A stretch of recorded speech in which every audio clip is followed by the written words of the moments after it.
Do you know how to simply explain what is tuning A to 440? I have tried to explain it. When I tell people that, they have no idea what I'm talking about. Do you know how to explain that to a non-musician in a simple way? The mechanical view is like it's basically how many times per second something is like vibrating. So like a guitar.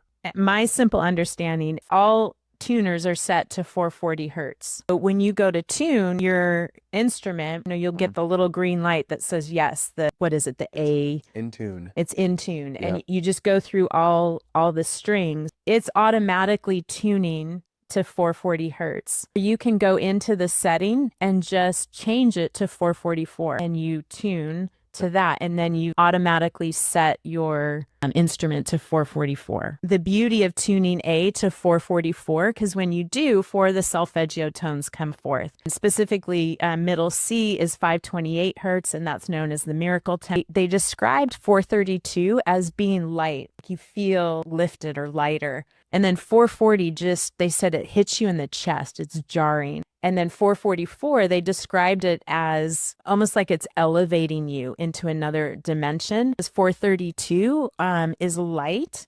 It feels light, but it lacks the substance. 440 is heavy, void of life. It's jarring. 444, it activates. Also is paired with the lightness of 432.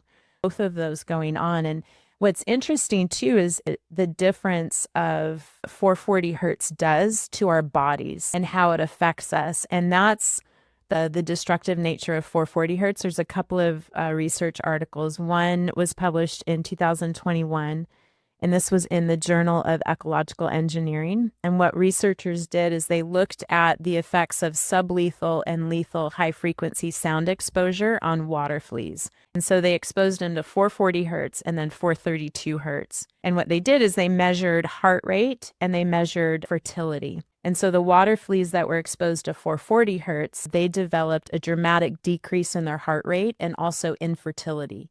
But even more alarming was a couple of weeks after this study, all the water fleas that were exposed to 440 hertz, they died. Then there's another study looking at the effects of 440 hertz with humans, and this was published also in 2021 in the International Journal of Human Sciences. What they did is they just looked at people's mood after listening to music tuned to 440 versus 432. And what they found is that people reported an increase of negative mood after listening to music tuned to 440 hertz. What's interesting too is that this was more pronounced in men, so to stir up anger and rage in the men that could lead to kill each war. other. Right. Dang.